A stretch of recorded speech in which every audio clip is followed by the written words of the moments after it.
একদা এক ছোট গ্রামে একটি লোভী কুকুর বাস করত। তার নাম ছিল বুনো।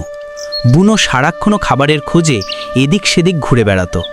সে এতটাই লোভী ছিল যে কোনো খাবার পেলে সে অন্য কোনো কুকুরের সাথে ভাগ করত না। একদিন বুনো একটি নদীর ধারে বড় একটি মাংসের টুকরো খুঁজে পেল। সে আনন্দে আত্মহারা হয়ে গেল। টুকরাটি মুখে নিয়ে সে নদীর পাড় দিয়ে ফিরছিল। নদীর উপর একটি সরু বাঁশের সাঁকো ছিল। সাঁকো পার হওয়ার সময় সে হঠাৎ নদীর পানিতে নিজের প্রতিবিম্ব দেখতে পেল। প্রতিবিম্বটি দেখে বুনো মনে করল নদীতে বুঝি আরও একটি কুকুর রয়েছে, যার মুখে তার টুকরাটির চেয়েও বড় মাংসের টুকরো আছে। লোভ তার মাথায় চেপে বসল। সে ভাবল, ইস, যদি ওই টুকরাটিও আমার হতো তাহলে তো আর কোনো কথাই ছিল না। এই ভেবে সে তার মুখের টুকরাটি ছেড়ে দিয়ে নদীর ভেতরের কুকুরটিকে ধরার জন্য ঝাঁপ দিল।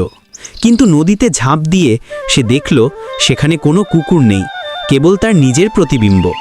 ততক্ষণে নদীর স্রোতে তার নিজের মাংসের টুকরোটিও ভেসে গেল। বুনো তখন বুঝতে পারল যে অতিরিক্ত লোভের কারণেই সে তার নিজের জিনিসও হারিয়ে ফেলল।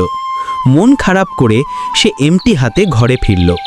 সেদিন থেকে সে তার লোভের স্বভাব ত্যাগ করার চেষ্টা করল।